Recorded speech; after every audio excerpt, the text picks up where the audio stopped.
저는 함께 기도하기 원합니다. 하나님, 오늘 주님 앞에 나왔습니다. 온 마음과 뜻과 정성을 다해 주님의 이름을 높여 찬송하는 귀한 예배가 되게 하여 주옵소서. 오늘 거룩한 주일, 주님만 영광 받으시는 귀한 주일 되게 하여 주옵소서. 있는 모습대로 주님 앞에 나아갑니다. 하늘 문을 여시고 나를 받아 주시옵소서. 함께 한 목소리로 기도하겠습니다. 거룩하신 아버지 하나님, 은혜와 사랑을 감사드립니다. 오늘 거룩한 주일 주님 앞에 나와 찬송하며 예배합니다. 우리의 찬송을 받으시기에, 우리의 예배를 받으시기에 합당하신 주님, 이 자리 가운데 함께하여 주시옵소서. 오늘도 주님을 크게 보는 시간 되게 하여 주옵소서. 믿음으로 나가는 귀한 시간 되게 하여 주옵소서. 주 하나님, 나의 심령을 붙들어 주셔서 온 마음과 뜻과 정성을 다해 주님의 이름을 높여 찬송하게 하여 주옵소서. 오늘 거룩한 주일, 주님이 주인 되시는 귀한 날 되게 하여 주옵소서. 주님이 영광 받으시는 날 되게 하여 주옵소서. 오 주님, 감사드립니다. 오 주님, 찬양합니다. 영광을 받아 주시옵소서. 예수님의 이름으로 간절히 기도드리옵나이다. 아멘. 다같이 신앙 고백하겠습니다. 나는 전능하신 아버지 하나님, 천지의 창조주를 믿습니다. 나는 그의 유일하신 아들 우리 주 예수 그리스도를 믿습니다. 그는 성령으로 잉태되어 동정녀 마리아에게서 나시고 본디오 빌라도에게 고난을 받아 십자가에 못 박혀 죽으시고 장사된 지 사흘 만에 죽은 자 가운데서 다시 살아나셨으며 하늘에 오르시어 전능하신 아버지 하나님 우편에 앉아 계시다가 거기로부터 살아있는 자와 죽은 자를 심판하러 오십니다. 나는 성령을 믿으며 거룩한 공교회와 성도의 교제와 죄를 용서받는 것과 몸의 부활과 영생을 믿습니다. 아멘. 우리 앞뒤자로 서로 얼굴 보시며 인사하겠습니다. 주님의 이름으로 환영합니다. 주님의 이름으로 환영합니다. 아멘. 하나님께서 오늘 이 자리 가운데 함께 하셔서 우리의 예배를 기뻐 받으실 줄 믿습니다. 함께 고백하면서 예배자로 주님 앞에 나가시기를 소망합니다. 다 표현 못해도, 다 표현 못해도, 다 표현하리라. 나 고백 못해도, 나 고백하리라. 나 알 수 없어도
오늘 우리의 찬송을 받으시 나타나신 주님께 온 마음과 뜻과 정성을 다해 높여나가는 귀한 시간 되기를 소망합니다. 아멘.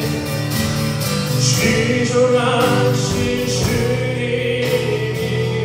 앞에 모든 무릎을 꿇고 아멘. 거룩하신 주님 보좌 앞에 엎드려 절하세. 다시 한번 지존하신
거룩하신 아버지 하나님, 은혜와 사랑을 감사드립니다.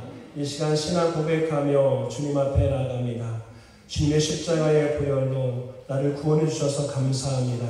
구원의 기쁨과 감격이 스며있는 귀한 예배가 되기를 원합니다. 온 마음을 다해 주님의 이름만 높여 찬송하는 이 예배가 되게 하여 주옵소서. 이 시간 또한 주님의 말씀 앞에 나아갑니다. 들을 길을 주시고 그 말씀 속에 주님의 마음, 주님의 뜻을 발견하며 품는 귀한 시간 되게 하여 주옵소서.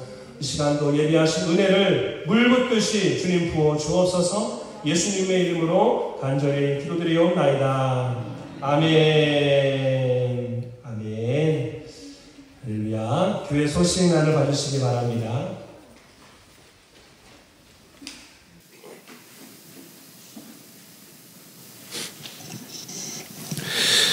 오늘 예배에 참석하신 모든 분들을 주님의 이름으로 환영합니다. 오늘은 오순절 후 23번째 주일입니다.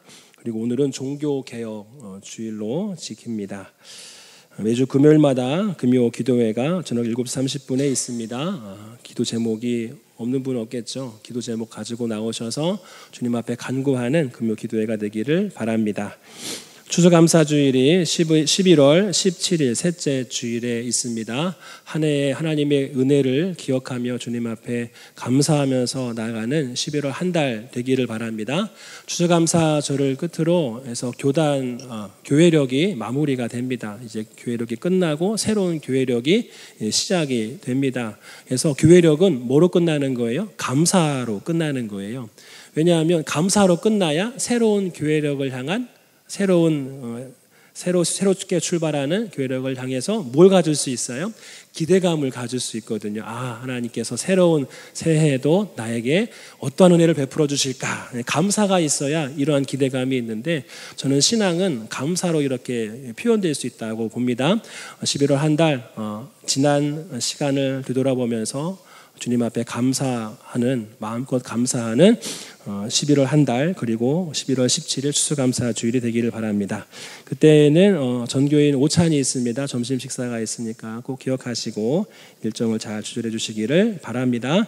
이번 추수감사 주일에는 강단 장식을 안 하려고 합니다. 우리가 매년마다 쌀 이렇게 봉헌해서 어려운 교회 이렇게 돕기로 사용을 했습니다. 올해는 강단 장식을 하지 않고요.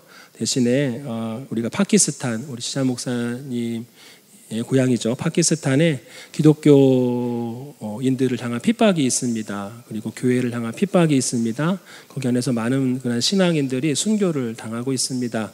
거기 안에서 순교자 자녀들이 있거든요. 순교자 자녀들.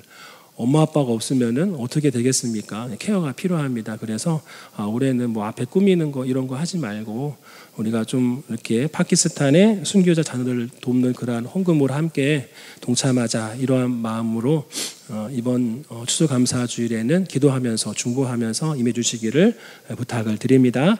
그래서 강단 장식 이것저것 막 가져오시려고 막 하시는데 올해는 안 하고 파키스탄 순교자 자녀들을 위한 돕기 헌금에 동참해 주시기를 부탁을 드립니다. 말씀을 읽고 묵상하는 신앙인이 됩시다. 이번 주간 통독 말씀 갈라디아서 말씀이 끝나고 시편 62편 말씀이 시작이 됩니다. 그래서 하루하루 매일매일 주어진 말씀 함께 통독하고 또 묵상하면서 이번 한 주간도 말씀 안에 살기를 바랍니다. 기도 요청입니다. 차별금지법 반대를 위한 한국교회 연합 집회가 있습니다. 오늘 오후 2시부터 5시까지 광화문에서 한국교회가 연합으로 해가지고 지금 모여서 하나님 앞에 예배를 합니다. 포괄적 차별금지법 반대를 위한 집회입니다. 해서 이 포괄적 차별금지법, 물론 차별은 없어야 되겠죠. 좋은 의미 같지만은 그 안에 들어가면은 이게 성소수자들, 동성애 관련된 그런 분들까지 다 이렇게 포괄하는 법안이에요. 그래서 성경 안에서는 우리가 동성애에 대해서 괜찮다 이렇게 말할 수는 없잖아요. 죄다 이렇게 말하고 있는데 이런 부분들에 대해서 포괄적 차별금지법으로 해가지고 두루두루 이렇게 본인들 정부가 원하는 그러한 이렇게 주장들을 내세우기 위한 그러한 법안이에요. 이런 부분들이 저지가 될 수 있도록 오늘 모임을 갔는데 아무 사건 사고 없도록 은혜 가운데 잘 진행되도록, 그리고 이게 예배잖아요. 예배인데 정치적인 그러한 흐름으로 흘러가지 않도록 여러분 중보 기도해 주시기를 부탁을 드립니다. 사람이 많이 모인 곳에는 누가 있어요?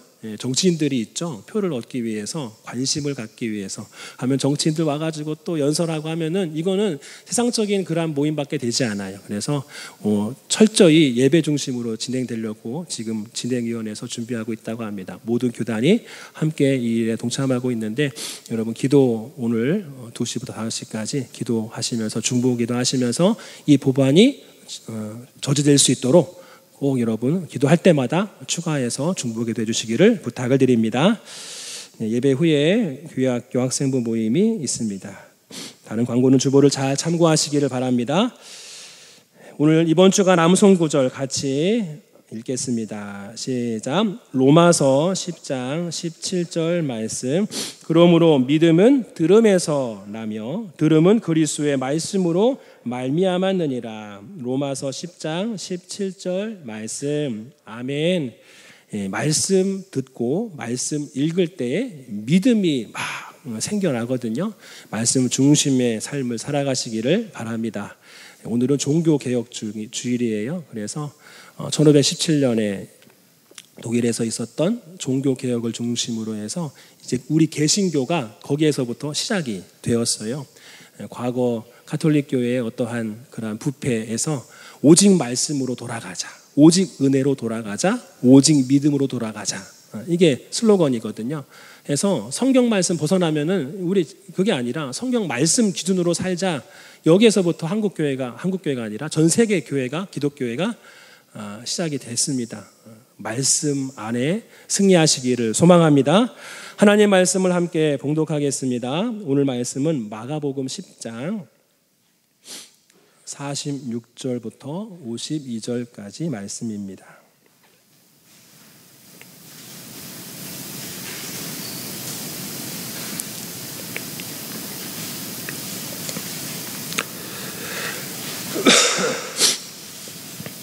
마가복음 10장 46절부터 52절까지 말씀입니다.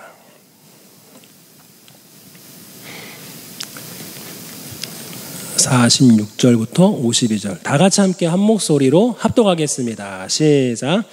그들이 여리고에 이르렀더니 예수께서 제자들과 허다한 무리와 함께 여리고에서 나가실 때에 디메오의 아들인 맹인 거지 바디메오가 길가에 앉았다가 나사렛 예수시란 말을 듣고 소리질러 이르되 다윗의 자손 예수여 나를 불쌍히 여기소서 하거늘 많은 사람이 꾸짖어 잠잠하라 하되 그가 더욱 크게 소리질러 이르되 다윗의 자손이여 나를 불쌍히 여기소서 하는지라. 예수께서 머물러 서서 그를 부르라 하시니 그들이 그 맹인을 부르며 이르되 안심하고 일어나라 그가 너를 부르신다 하매 맹인이 겉옷을 내버리고 뛰어 일어나 예수께 나아오거늘 예수께서 말씀하여 이르시되 내게 무엇을 하여 주기를 원하느냐. 맹인이 이르되 선생님이여 보기를 원하나이다. 예수께서 이르시되 가라 내 믿음이 너를 구원하였느니라 하시니 그가 곧 보게 되어 예수를 길에서 따르니라. 아멘. 우리 옆에 분에게 앞뒤 분에게 인사하겠습니다. 주님의 이름으로 환영합니다. 잘 오셨습니다. 주님의 이름으로 환영합니다. 잘 오셨습니다. 다시 한번 한 주간 믿음 안에 삽시다. 인사하겠습니다. 한 주간 믿음 안에 삽시다. 믿음 안에 삽시다. 아멘. 네, 오늘 우리가 마가복음 10장 46절부터 52절까지 말씀을 읽었습니다. 맹인 바디메오에 관련된 그러한 내용입니다. 예수님은요, 마태, 마가, 누가, 요한 그러한 모든 공생의 사역 속에서 예수님의 방향이 있거든요. 예수님은 십자가를 향해서 달려가는 삶을 사셨습니다. 십자가 위에서 대속의 피를 흘리시고 온 인류를 구원하시기 위해서, 그리고 또 그들을 위해서 부활하시기 위해 십자가를 향해 달려가는데, 이것이 장소, 지역적인 개념으로 봤을 때 예루살렘이에요. 예루살렘으로 가야 십자가의 어떠한 대속이 진행이 될 수 있거든요. 그래서 예루살렘 성전으로 들어갑니다. 그래서 갈릴리 사역으로 해서 예루살렘에서 사역이 마치는 것. 이것이 예수님의 공생의 사역이에요. 갈릴리에서 예루살렘으로 가려면은 여러 길이 있습니다. 그리고 그 중에서 가장 많은 사람들이 주로 애용하는 길이 바로 여리고, 그러니까 요단강 쪽으로 쭉 내려서 여리고에서 예루살렘으로 올라가는 길이 가장 대표적인 길이에요. 오늘 말씀에 예수님은 그 길을 택했습니다. 거기에 많은 사람들이 지나가는 길에 있으니까 아마 그랬을 거예요. 오늘 말씀에도 여리고라고 하는 큰 성입니다. 여리고에서 예루살렘으로 올라가는 거예요. 여리고라고 하는 지역은 사실 이렇게 요단강 근처에 있거든요. 그런데 밖에 해수면보다 낮아요. 한 100여 미터 밑의 지역입니다. 그러니까 100여 미터 밑의 지역이고 예루살렘은 또 높은 지역이에요. 그러니까 한참 올라가야 돼요. 1000여 미터 올라가야 예루살렘에 다다르게 됩니다. 그러니까 여리고는 해수면보다 낮은 지역이구나. 한 100여 미터 낮은 지역이구나. 우리가 생각하면은 또 다른 은혜가 있어요. 어찌됐든 예루살렘을 가기 위해서 오늘 여리고를 지나가는데 필수적으로 지나가는데 여기에 누가 있는 거예요? 바디메오라고 하는 사람. 이 이름의 뜻은 뭐냐면은 디메오의 아들이란 뜻이에요. 디메오의 아들 바디메오. 한번 따라서 할까요? 바디메오. 이 사람이 등장을 합니다. 이 사람은요 맹인이에요. 앞을 볼 수가 없어요. 디메오의 아들이라고 하는 거 보니까 가족들이 있었죠. 유대인들은 성경에서 아니면 자기를 소개할 때 어느 가문 누굽니다 이렇게 얘기를 하거든요. 그래서 부모님 얘기를 합니다. 부모님이 누군지를 밝혀요. 오늘 이 바디메오도 가족이 있구나라는 것을 알 수 있어요. 그런데 맹인입니다. 그런데 맹인인데 어떤 문제가 있냐면은 가족이 있음에도 불구하고 오늘 이 맹인 바디메오는 그 직업이 뭐예요? 직업이라고 하긴 좀 그렇지만은 거지 바디메오라고 해요. 다른 사람에게 구걸하면서 생계를 유지하는 사람이라는 거예요. 생각해보면 충분히 그럴 수 있겠구나. 우리가 이해할 수 있겠죠. 맹인이 무엇입니까? 앞이 안 보는 거예요. 앞이 안 보여요. 아무것도 안 보여요. 물론 성경에서 많은 연약한 자들이 등장하지만 저는 맹인에 대해서 좀 더 특별한 그러한 마음이 있어요. 제가 중학교 때 고향교회에서 신앙생활할 때 전도사님 남편이 맹인이셨어요. 그래서 주일날 사역을 하면은 이제 사역 끝나고 집에 가셔야 되잖아요. 그러면 맹인인데 앞이 안 보이니까 아무것도 할 수 없어요. 식사할 때도 누구의 도움을 받아야 식사 자리에 앉을 수 있고, 그리고 식사를 다 하고 나서도 나가려면 또 누가 도와줘야 돼요. 거기에 이제 자녀 딸이 하나 있었던 것 같은데 딸이 항상 아빠를 이렇게 손에 잡고 이렇게 안내를 하는 거예요. 또 이제 아내가 전도사님이니까 끝나려면 한참 걸리잖아요. 그럼 밖에서 이제 기다리는 거예요. 기다리면서도 앞이 안 보이니까 할 수 있는 게 뭐가 있을까요? 아무것도 못해요. 가만히 있을 수밖에 없어요. 주변에 뭐가 있는 줄 알고, 물론 누가 말을 걸면은 대답은 하지만 본인 스스로 움직일 수는 없어요. 움직일 수 없어요. 저도 가끔씩 맹인은, 앞이 안 보이는 분은 어떻게 살까? 앞이 안 보이는 분은 어떤 감정일까? 그런 것들을 좀 궁금해해서 한번 눈을 감고 한번 이렇게 몇 분이라도 있어 보면은 금방 알 수 있어요. 여기에 계신 분들 눈 다 가리고요. 눈 다 가리고 한번 예배 끝날 때까지 앞이 안 보이는 상태로 있으라고 한다면 있을 수는 있겠죠. 그런데 눈이 안 보이는 상태에서 예배 끝나고 집에 간다라고 한다면은 아마 갈 수 있는 분 아무도 없을 거예요. 아무도 없어요. 한 발자국도 움직일 수 없어요. 한 발자국도. 게임 중에 눈 가리고 찾는 거 있잖아요. 막 소리 내면서 박수 치면은 막 눈 가리고서 이제 박수 치는 사람 잡아야 돼요. 그러면 터치하면은 그 사람이 다시 이제 술래 오니가 돼가지고 다시 눈을 가리고 다른 사람을 잡아야 돼요. 그런 게임이 있어요. 그런데 그걸 한번 해보신 분은 알 거예요. 이게 한 발짝 내딛는 것도 힘들어요. 그리고 쉽게 넘어져요. 쉽게 다쳐요. 여러분, 이것이 게임이라고 한다면 다행인 거죠. 그런데 삶이 완전히 맹인이라고 한다면 이거는 너무나 괴로운 거예요. 몸만 아픈 게 아니라 뭐도 끊어질까요? 관계도 끊어져요. 관계. 성경에서 맹인이 종종 나옵니다. 그런데 마태복음을 제외하고 다른 부분에서는 맹인은 항상 혼자 나타나요. 혼자. 그럴 수밖에 없을 것 같아요. 주변에 누가 있어요? 맹인들끼리 다니기도 이거는 마이너스예요. 맹인이 맹인을 인도할 수 없잖아요. 맹인은 항상 정상인과 지내는 것이 어떻게 보면 큰 이득이에요. 그래서 맹인끼리 서로 의지하며 지내는 부분은 성경에서 그리 많지 않아요. 관계도 끊어지는 거예요. 몸도 아프고 관계도 끊어지고 삶도 힘들고, 게다가 유대인들이 맹인에 걸렸다, 맹인이 아픔 못 본다라고 한다면은 두 가지 경우가 있거든요.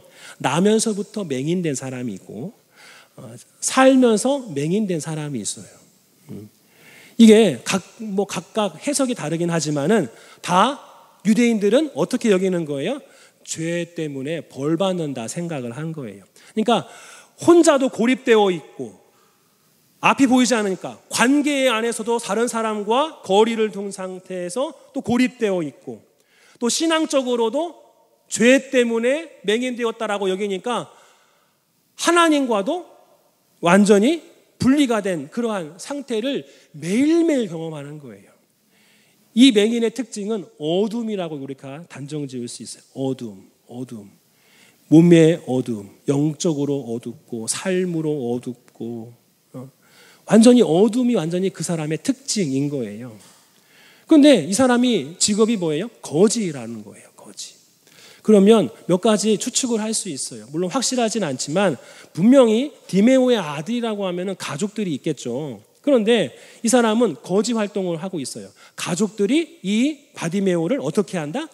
돌보지 않는다는 거죠. 그래서 이거는 나면서부터 맹인은 아니겠구나, 그런 생각을 합니다.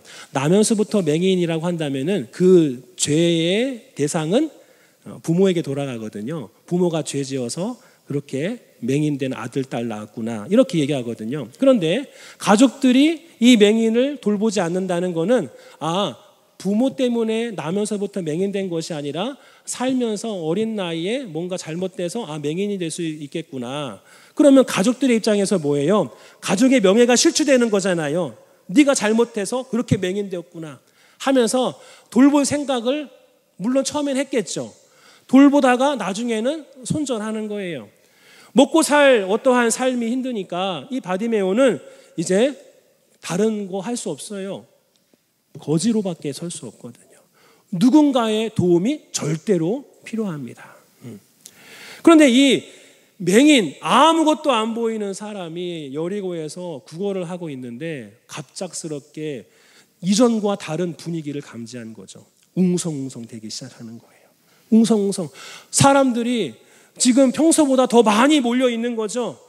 흩어져 있는 것이 아니라, 아무것도 안 보이니까 소리로 감지하는 거예요. 흩어져 있는 것이 아니라 사람들의 소리가 한 곳에 몰려 있는 거예요. 이거 뭔가 이상하다. 이전과는 다른 분위기인데 뭔 일이 있지? 귀를 의지할 수밖에 없죠. 청력을 의지할 수밖에 없어요. 거기에서 들리는 소리 중에 하나가 예수님 이 소리가 들리는 거죠. 이 맹인도 소문을 들어서 알고 있죠. 예수님이라고 하는 분이 누군지, 갈릴리에서 어떠한 일을 행했는지 다 소문을 듣고 익히 알고 있어요. 지금 이 아무것도 보이지 않는 바디메오의 심정이 어떻겠습니까? 막 쿵쾅쿵쾅 하는 거죠. 쿵쾅쿵쾅.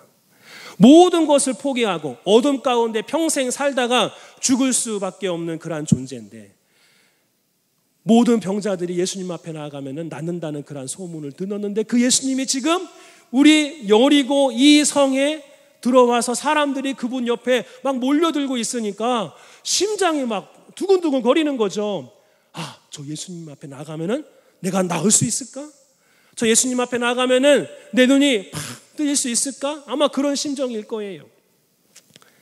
그래서 오늘 말씀에 이 맹인이 어떻게 하기로 결단을 내립니까? 소리를 지르기로 결단을 내리는 거예요. 소리 지를 수밖에 없죠. 어디로 갈지 모르잖아요. 무리가 많으니까 여기저기 소리가 나니까 예수님이 어디 있는지 어떻게 알아요? 앞을 못 보니까 어둠 가운데 있으니까 무작정 소리 지를 수밖에 없어요. 오늘 한번 보시겠습니다. 47절 말씀 시작. 나사렛 예수시란 말을 듣고 소리질러 이르되 다윗의 자손 예수여 나를 불쌍히 여기소서 하거늘. 아멘. 소리를 질렀다는 거는 큰 소리로 외쳤다라는 거예요. 예수님 앞에 있으면은 조그맣게 얘기했겠죠. 예수님, 다윗의 자손 예수여 나를 도와주소서. 근데 맹인은 알 수 없잖아요. 지금 몇 보 앞에 있는지 몰라요. 저 멀리 있을지도 몰라요. 그 무리들 저 뒤에 계실지도 몰라요. 그러니까 확률적으로 어떻게 소리 지르는 것이 나아요? 가장 큰 소리로 소리 지를 수밖에 없어요. 그렇죠? 거리에 맞춰 우리가 소리를 지르잖아요. 아무개야 이렇게 얘기할 수 있잖아요. 거리를 측정해 대략적으로 감지한 다음에 어느 정도 질러야 할지를 생각을 하고 소리를 지르잖아요. 이 맹인은 가장 큰 소리로 소리 지를 수밖에 없어요. 어디 있는지 모르니까. 소리를 질러서 뭐라고 합니까? 다윗의 자손 예수여 나를 불쌍히 여기소서. 한 번만 했을까요? 오늘 48절 말씀 같이 읽겠습니다. 시작. 많은 사람이 꾸짖어 잠잠하라 하되 그가 더욱 크게 소리질러 이르되 다윗의 자손이여 나를 불쌍히 여기소서 하는지라. 아멘. 옆에서 시끄럽다고 조용히 하라고 합니다. 이 말은 한 번만 외친 게 아니에요. 계속 반복적으로 외친 거예요. 반응이 올 때까지. 다윗의 자손 예수여 나를 불쌍히 여기소서 다윗의 자손이야 하면서 막 외친 거예요. 옆에서 조용히 좀 해. 아우 시끄러워. 조용해. 다그쳐도 오늘 뭐라고 합니까? 더 큰 소리로 외쳤대요. 목이 쉬어라 외쳤을 거예요. 다윗의 자손이여 나를 불쌍히 여기소서. 예수님이 그 소리를 외면하지 않으셨어요. 그 사람을 데리고 와라 이렇게 부르라라고 합니다. 그제서야 소리 지르는 거를 멈췄어요. 근데 오늘 말씀 보니까 50절에 맹인이 겉옷을 내버리고 뛰어 일어나 예수께 나아왔다라고 했습니다. 맹인들의 특징은 항상 짐을 챙기는 거거든요. 그렇죠? 짐을 챙기는 거예요. 그럴 수 있을 것 같지 않아요? 그렇죠? 그 자리를 떠나면 그 놓고 온 물건은 다시 찾는 거는 힘들어요. 근데 이 사람은 겉옷을 내버리고 뛰어 일어나 예수께 나아왔다라고 했어요. 어떤 믿음인지 모르겠어요. 야, 여기에서 이제 예수님과 만나서 이제 끝났다. 모든 것이 해결됐다. 그러한 마음으로 그랬을 수 있어요. 아니면 정신이 없어서 그랬을 수도 있고. 근데 중요한 거는 뭐냐면은 예수님이 그를 데려오라, 그를 부르라 라고 해가지고 이 맹인이 갔어요. 근데 오늘 말씀에서 제가 말씀드리고 싶은 거, 제가 던지고 싶은 질문은 이거예요. 오늘 21절 말씀에 그 맹인을 향하여서 예수님께서 뭐라고 말씀하십니까? 따라서 하겠습니다. 내게 무엇을 하여 주기를 원하느냐? 야 맹인아, 바디메오야, 내가 너에게 무엇을 해주기를 원하니? 물은 거예요. 아니 딱 보면 몰라요? 그 사람이 소리 지를 그 순간부터 이 사람은 다윗의 자손 예수여 소리 지르는 그 순간부터 주변 사람들 다 알아요. 저 사람이 왜 소리 지르는지. 예수님 지나간다고 하니까 눈이 안 보이니까 앞을 보고 싶어서 예수님 부르는 거구나. 조용해. 다 알고 있어요. 예수님만 몰라요? 예수님은 왜 뻔한 내용을 왜 물으시느냐 이거예요. 야, 내가 너에게 뭘 해주길 원하냐? 아니 딱 봐도 앞이 안 보이는 맹인이라고 한다면 보기를 원하는 거 뻔한 거 아닙니까? 100이면 100 지나가는 사람 다 물어보세요. 그러면 다 똑같이 얘기하죠. 그 사람 보고 싶어가지고 예수님 부른 거 아닙니까? 그럴 거예요. 근데 예수님은 굳이 뭐라고 말씀하시는 거예요? 마치 모르는 것처럼, 마치 이 맹인이 뭘 원하는지 모르는 것처럼 질문합니다. 내가 너에게 뭘 해주기를 원하느냐? 여러분, 왜 예수님은 이 맹인에게 뭘 원하나 이렇게 왜 질문하신 걸까요? 당연히 보는 거 원하는데 왜 이걸 질문하셨을까요? 저는 이 말씀 생각하면서 물론 뻔하게 우리가 이 말씀을 볼 수 있어요. 예수님이 이 맹인의 신앙을 지금 무리들에게 드러내기 위해서 이런 질문을 하는가 보다. 보기 원합니다. 당연히 얘기할 거고 내가 그의 눈을, 예수님의 입장에서 그의 눈을 뜨게 하면은 이 믿음 때문에 이 사람이 이렇게 맹인에서 눈을 볼 수 있게, 눈이 띄어진 그러한 사람이 되었다. 이 믿음 때문에, 이 사람의 믿음 때문에 이렇게 된 것이다 하면서 이 바디메오의 신앙을 이렇게 다 드러내기 위해서 일부러 질문하신 것일 수도 있어요. 내가 너에게 뭘 해주기 원하느냐? 보기 원합니다. 당연한 답을 원하셔서 질문하신 걸 수도 있어요. 그런데 곰곰이 보면은요, 여러분, 이게 우리가 틀릴 수도 있어요. 당연한 거 아니야? 당연한 거 아니야? 예수님은 왜 이렇게 질문하셨지? 당연한 게 아니니까 질문하셨을 수도 있어요. 이 사람이 원하는 게 정말 눈이 떠가지고 맹인에서 이제 보는 사람, 정상인이 되는 것이 이 사람이 원하는 걸까요? 아니라고 봅니다. 물론 눈 뜨는 거는 과정일 뿐이에요. 오늘 말씀에 예수님은 결론적으로 이 맹인의 눈을 어떻게 하십니까? 맹인의 눈을 밝혀주십니다. 밝혀주셔요. 오늘 말씀 보면은 52절 말씀 같이 읽겠습니다. 제가 읽겠습니다. 예수님께서 뭐라고 말씀하시냐면은 예수께서 이르시되 가라, 너의 믿음이 너를 구원하였느니라. 한번 따라할까요? 가라, 너의 믿음이 너를 구원하였느니라. 예수님은요, 그 맹인 바디메오의 눈을 밝히시면서 뭐라고 말씀하시냐면 가라라고 합니다. 가라. 어디로 가라는 거예요? 집으로 가라는 거죠. 이제 괜찮다. 너는 이제 집으로 돌아가도 괜찮다. 그거예요. 가라. 그런데 이 맹인이 이상한 행동을 합니다. 정말 이 맹인이 눈을 뜨는 게 목적이고 눈을 떠서 정상이로 사는 것이 정말 예수님 앞에 나아온 이유라고 한다면 예수님이 그의 눈을 밝히셨어요. 그러면 이 사람은 어떻게 하는 것이 맞을까요? 집으로 가는 게 맞아요. 집으로 가서 이제 모든 잘못된 다 틀어진 것들을 바로 잡아야죠. 바로 잡아야 돼요. 아버지, 어머니, 저 이제 눈이 활짝 띄었습니다. 저 이제 더 이상 맹인 아닙니다. 나 다 볼 수 있습니다. 집으로 가야죠. 집으로 가야죠. 맹인 이전에 어떤 일을 했는지 몰라요. 다시 그거를 회복시켜야죠. 다시 돌아가서 나 이제 눈을 뜰 수 있으니까 나 일할 수 있습니다. 나 다시 이 일 하렵니다. 주변 마을 사람, 동네 이웃들에게도 다가가서 얘기해야죠. 나 이제 더 이상 맹인 아닙니다. 나를 이제 죄인 취급하지 마십시오. 더 이상 나를 거리 두고 나를 외면하고 나를 무시하지 마십시오. 나 더 이상 맹인 아닙니다. 다 볼 수 있습니다. 이게 목적이라고 한다면 바디메오는 눈 뜨자마자 어디로 가야 돼요? 집으로 가야 돼요. 집으로 가야 돼요. 그런데 이 맹인은 어떻게 했어요? 집으로 안 갔어요.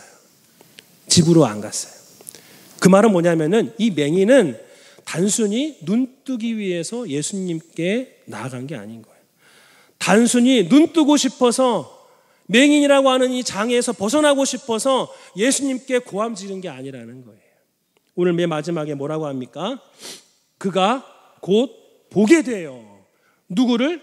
예수를 길에서 따르니라. 아멘. 예수를 길에서 따르니라. 예수님 따라갔어요. 집으로 안 가고 예수님 가시는 그 예루살렘 길 따라갔어요.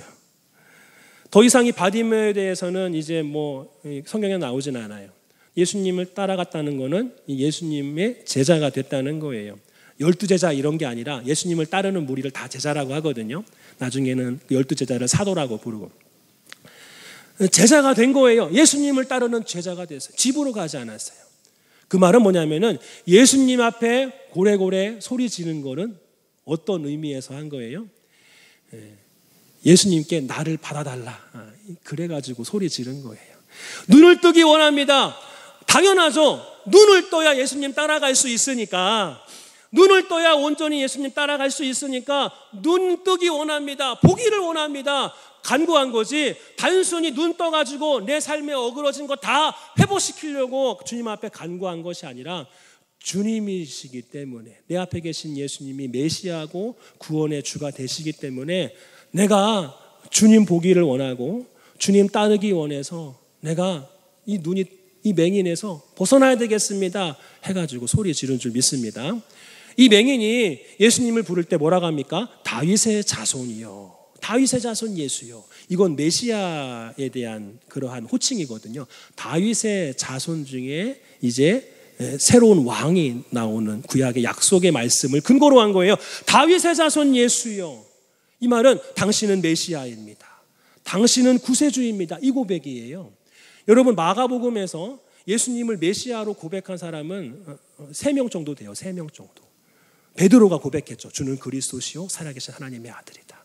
그리고 또 누가 하면은 예수님 십자가에 달려 돌아가실 때 백부장이 얘기합니다. 백부장이 예수님을 향해서 큐리오스라고 하거든요. 백부장은 로마 군인이에요. 로마 군인에게 있어서 큐리오스, 주님이라고 하는 것은 황제밖에 없어요. 그런데 이 백부장은 뭐라고 하는 거예요? 예수님을 향하여서 나의 주라고 고백을 합니다.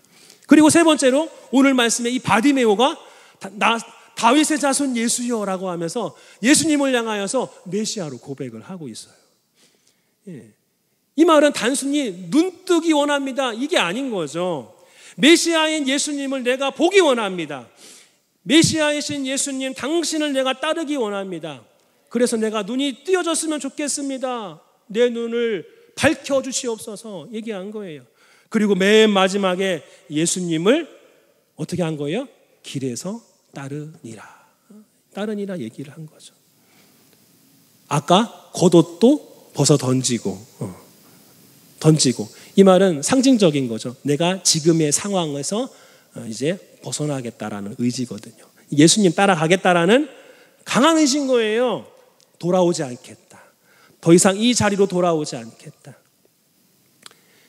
여러분, 단순히 예수님 앞에 눈뜨기 원합니다. 단순한 고백이 아니라는 것을 오늘 이 말씀을 통해서 우리가 알 수 있습니다. 사랑하는 성도 여러분, 우리의 신앙을 돌아보기 원합니다.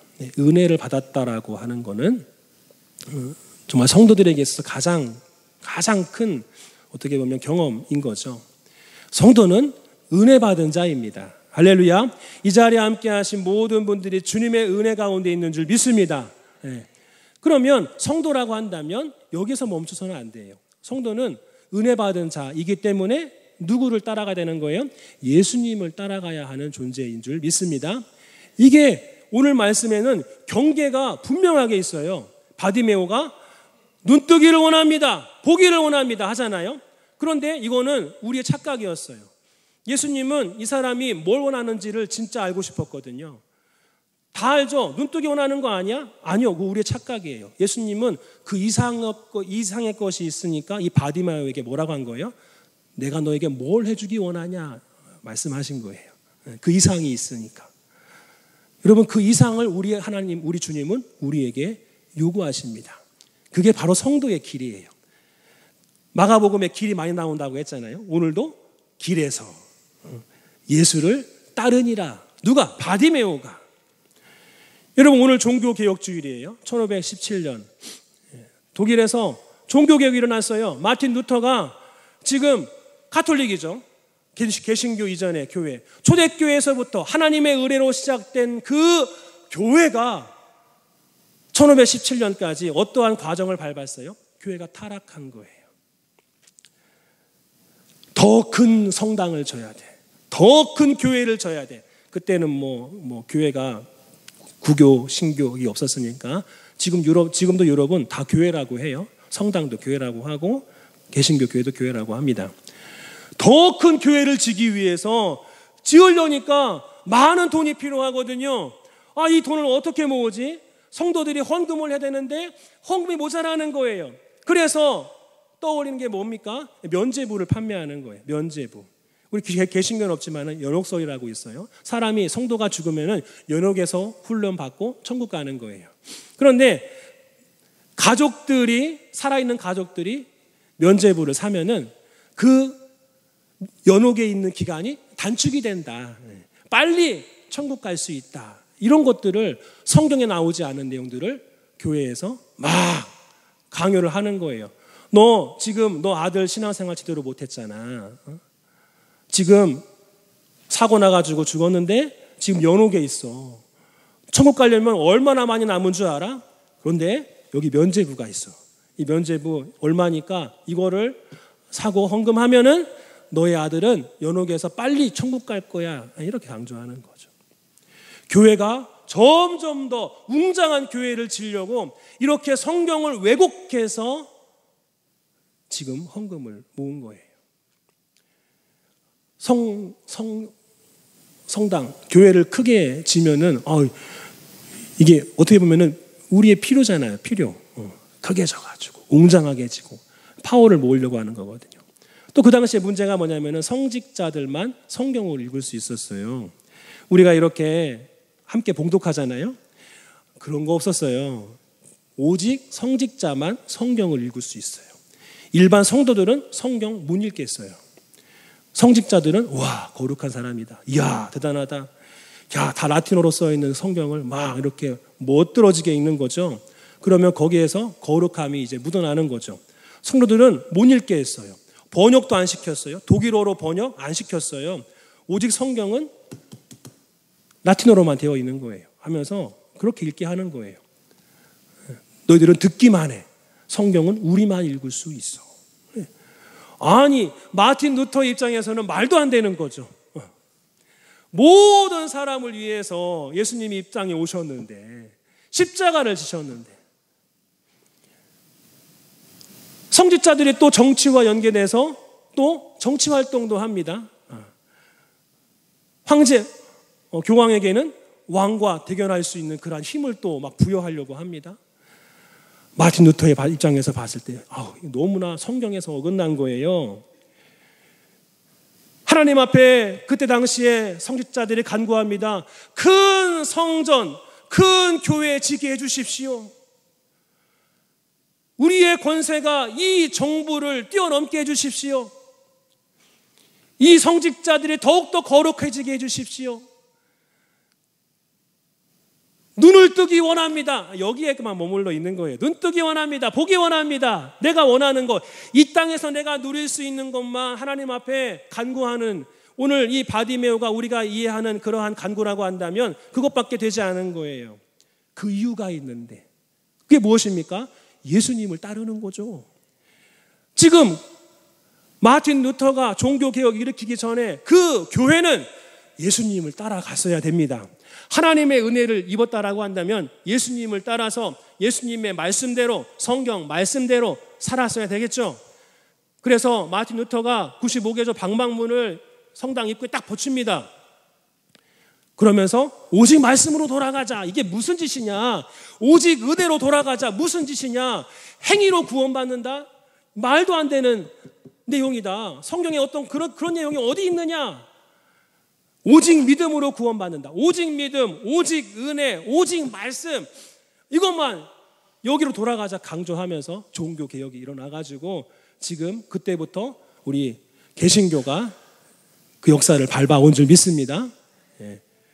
지금 우리의 신앙은 어떻습니까? 나의 신앙은 어떻습니까? 내가 주님 앞에 구하는 것. 내가 너에게 뭘 해주기 원하냐? 주님 말씀하시는데 내가 주님께 구하는 것이 이 세상의 것뿐이라고 한다면 이게 무슨 신앙인이라고 할 수 있겠습니까? 여러분 그 이상을 구해야 할 줄 믿습니다. 주님을 따르는 성도, 그 신앙의 모습을 우리가 구해야 할 줄 믿습니다. 이 바디메오는 그 이상을 구했어요. 그래, 예수님 따라가면 구원이 임하는구나. 오늘 뭐라고 합니까? 가라, 너의 믿음이 너를 구원하였느니라.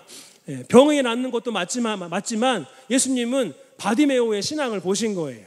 예수님을 따라가는 그 길 끝에는 영원한 생명, 구원이 있는 줄 믿습니다. 할렐루야. 그래서 우리 다시 우리의 신앙을 돌아봐야 돼요. 내가 원하는 거 구하며 주님 의지하며 사는 것이 신앙생활인가? 아니요. 아니라고 말하는 거예요. 오늘 말씀은. 하나님, 이거 나 질병이 있는데 낫기 원합니다. 그거는 과정일 뿐이에요. 과정. 하나님, 우리 사업장이 지금 너무 힘듭니다. 주님 앞에 기도합니다. 이게 해결되게 해주세요. 이 목적이 이 세상의 것뿐이라고 한다면 문제가 되는 거죠.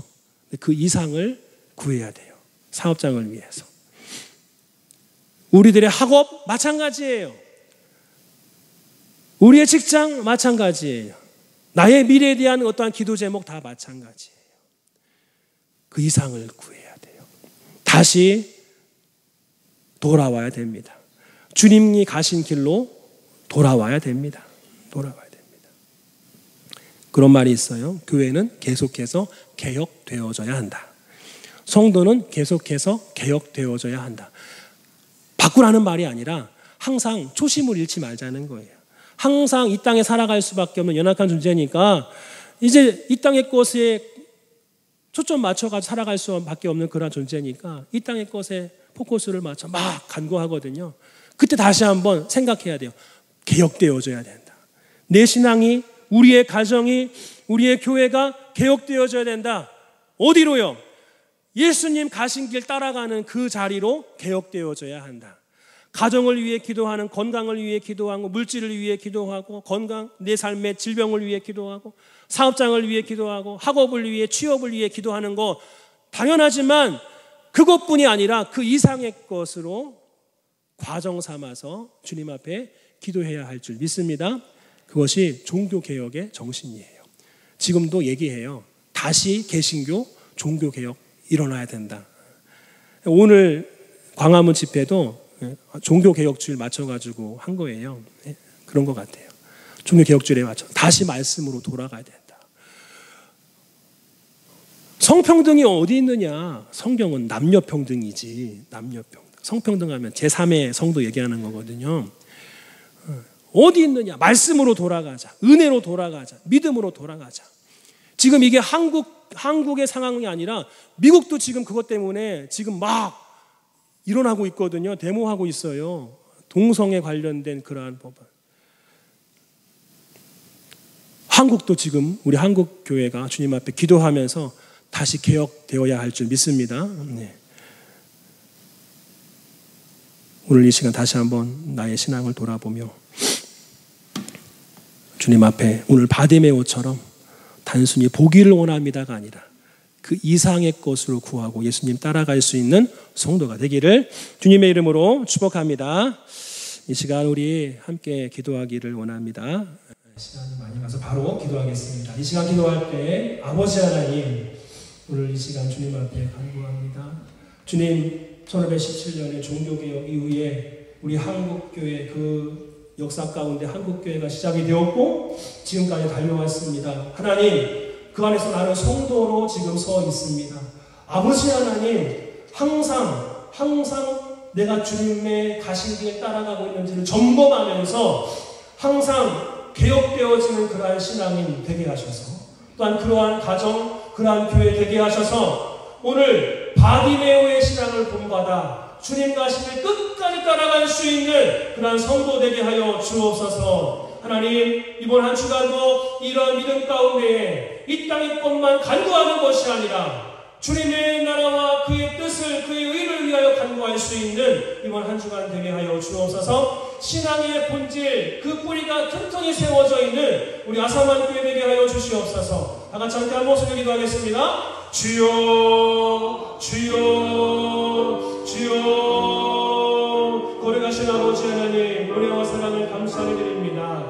하나님이 오늘 바디메오의 아버지여 모습을 보면서 우리가 가야 할 신앙의 모습, 방향을 정하게 하심을 감사히 드립니다. 예수님, 내가 너에게 무엇을 주기 원하느냐? 라고 질문했는데 바디메오의 그 신앙을 보면서 단순히 보기만을 원하는 것이 아니라 그 이상의 것을 간구하는 바디메오의 그 마음의 중심을 보셨기에 이러한 질문을 하실 줄 믿습니다. 그러기에 바디메오는 눈을 뜨고 마지막에 예수님을 따라 길을 따라가는 그러한 모습을 보였는데, 하나님, 이것이 바로 아버지의 우리 신앙의 모습이 되어야 할 줄 믿습니다. 이것이 바로 우리 아산만교회의 모습이 되어야 할 줄 믿습니다. 이것이 바로 우리 한국교회의 모습이 되어야 할 줄 믿습니다. 주님 함께하여 주시옵소서. 이번 한 주간도 이러한 신앙 가운데 서게 하여 주시옵소서. 주여, 주여, 나의 삶을 통하여 영광 받아주시고 아버지여, 이러한 모습을 통하여 다시 한번 오늘 나의 신앙을 점검하며 다시 한번 방향을 바로 세워나갈 수 있도록 주의 은혜를 더하여 주시옵소서. 결단케 하여 주시옵소서. 오 주님 감사합니다. 오 주님 찬양합니다.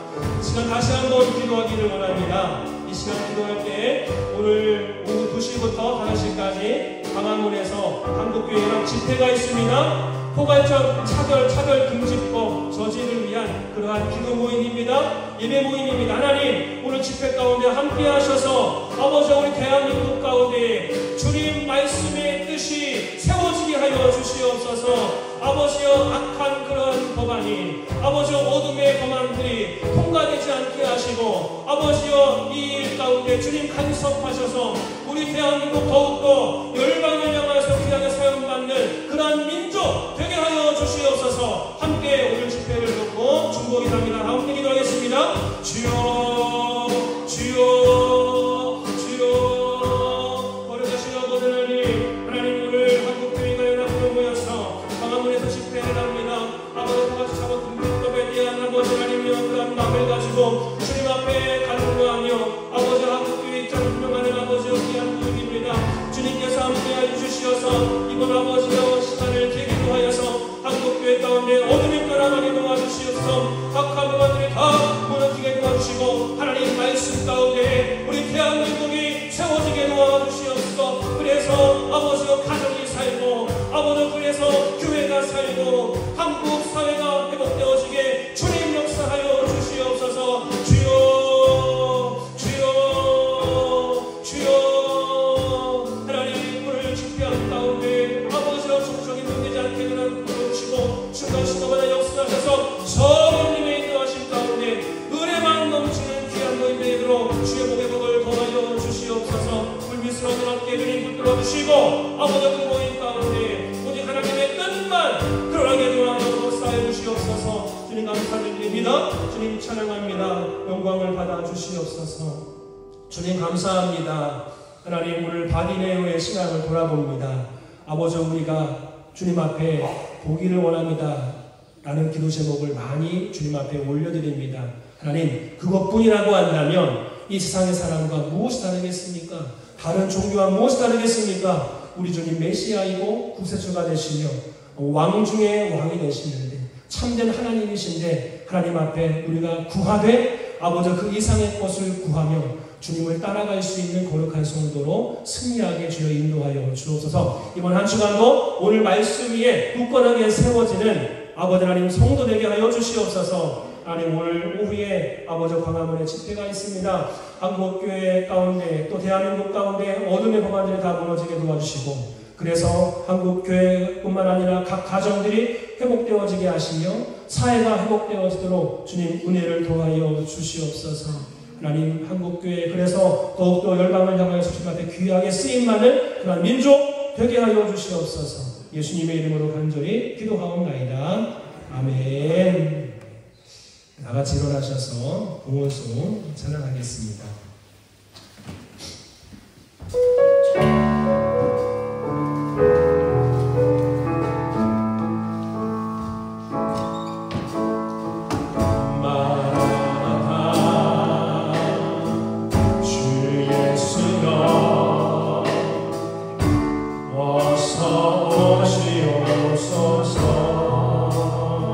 땅의 모든 것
거룩하신 아버지 하나님, 은혜와 사랑을 감사드립니다. 오늘 거룩한 주일, 오순절 후 23번째 주일, 또한 종교개혁 주일로 우리가 모였는데, 하나님, 이 모임 가운데 우리의 신앙을 고백하며 아버지 또한 신의 마음으로 주님 앞에 예배하면서 귀한 예물을 또한 올려드립니다. 주님이 내 삶의 주인이심을 고백합니다. 10의 1조를 아버지 정성껏 구별하여 올려드립니다.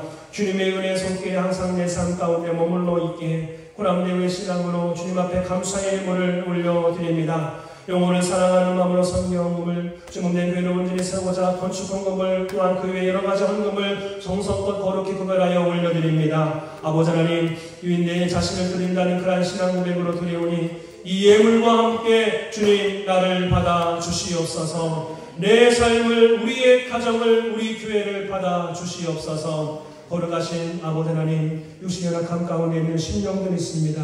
주님 찾아가 위로하시고 주님의 치유의 손길로 어루만져 주시옵소서. 아버지와 수술 이후에 회복 중에 있는 시들도 있습니다. 주님 함께 하시고 치료의 광선을 바라여 주시옵소서. 2000년 전에 우리 예수님 십자가 위에서 우리의 죄와 홀뿐만 아니라 모든 죄까지 지고 죽으셨음을 이 시간 믿고 간구합니다. 아버지 주님의 십자가의 보혈로 머리끝부터 발끝까지 덮어주시어서 아버지 회복시키시고 온전하게 세워주시어서 마음껏 주님을 예배하게 하여 주시옵소서. 강건함의 복으로 함께하여 주시옵소서. 이 시간 나사렛 예수님 하나님 모든 연약함들을 묶임 벗고 떠나갈지어다. 회복되어질 지어다. 주님 함께하여 주시옵소서. 우리의 가족들 먼 곳에 있습니다. 아버지 해외에 있습니다. 군 복무 중에 있습니다. 먼 지방에 있습니다.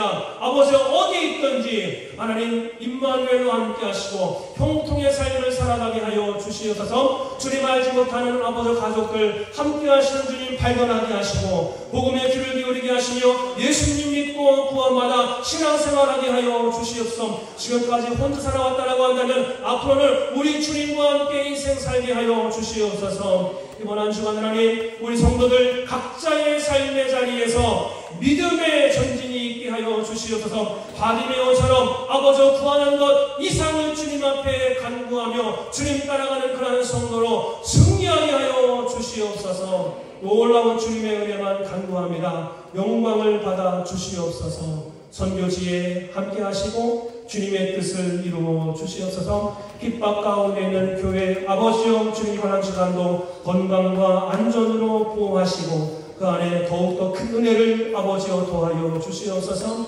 오늘 오후에 있을 광화문 집회에도 주님 영광 받으시는 그러한 모임, 그러한 집회 되게 하여 주시옵소서.